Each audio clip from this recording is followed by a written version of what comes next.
and welcome again to Seven Rivers Talk. I'm Bob Burrell, and as you know, we have a chance to be with all of you every Monday evening at 5:30 on Channel 23 off the air, as well as on the Charter Network and on Central Tel, and if you live in the Sparta area, you can catch us on Channel 51. We have a whole potpourri this spring of guests who are candidates or incumbents for public office, and today I'm very pleased to have with us the candidate who is running against I just talked to Dave Ross. You're not running against Dave Ross. Not. You are running against Ron Kind for the congressional district here in the La Crosse and the broader area.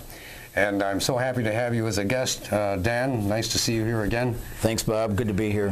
I kidded Dan. I was glad to see he wore a blue shirt when he came here. Usually when you see Dan, when he's out there, he's got a white shirt on. His sleeves are rolled up. And I'm a working guy. You are a working guy. You're a native of the area? Right. Born and raised in the Coon Valley area on a small dairy farm. Exactly. And went to a one-room grade school, grades 1 through 8 in one room. You too. Can you believe that? Yes, Same sir. here. You've got two people here today, both who went through these small grade schools, 1st through 8th grade. I still think they were probably the better part of our education back in the day. Oh, it was great. It was fun. It was an opportunity for me to get off the farm, so it was kind of like a social event for me. I did study a little bit, but it was a lot of fun. Well, you also are a state senator. Correct. And how long have you held that office, Dan? I'm in my second term. Completed my first term in '08, ran again, and was reelected. So I'm in my second term, 6th year.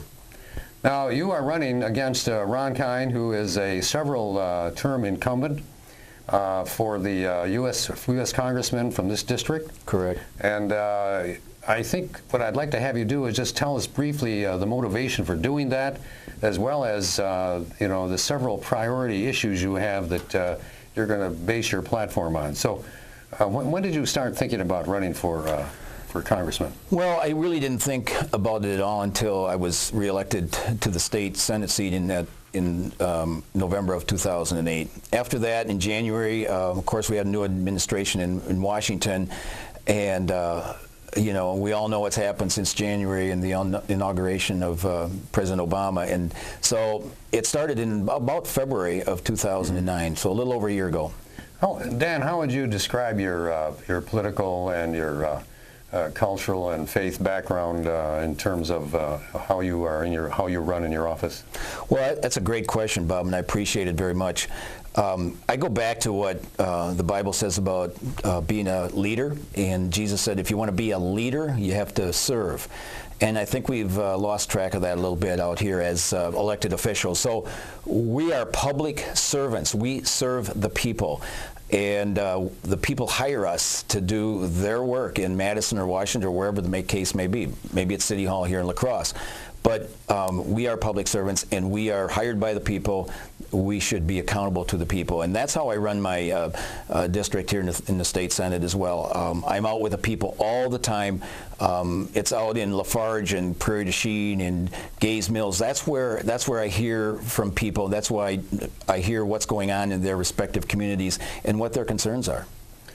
You're also a business person. I don't think you can hang a tag on you as being always a politician, and in your background, coming from a graduate of a one-room grade school, it means you're an entrepreneur and an enterpriser. I am. Actually, years ago, I worked my way through UWL, La Crosse here. I'm a graduate there. I was a manager of one of 7, at that time, Quick Trip stores. And it was a great opportunity for me. I learned that business, but I wanted to get into agriculture, so I got into agribusiness, and I spent 25 years working with farmers in western Wisconsin, selling seed, corn, alfalfa, soybeans. It was a great opportunity for me, and I obviously that's my background, and I love doing it. But also, in 2002, I was able to bring the La Crosse Loggers, the summer collegiate baseball team, to La Crosse. My wife, I always say, a very good banker, and us are a family operation, and we're providing entertainment in the summer here at Copeland Park with summer collegiate baseball. I'm talking to Dan Kapanke, who is running for Congress in the district for the first time running for Congress, but he's been a state senator now for 2 terms. And your background is a wonderful background in terms of knowing the economies of your local area, knowing the pain and the thrill and the reward of hard work, and of meeting payrolls and meeting budgets. Hopefully, if you were elected, this would be brought to the application of this experience would be, I think, hopefully well brought to the platforms and the tables in Congress.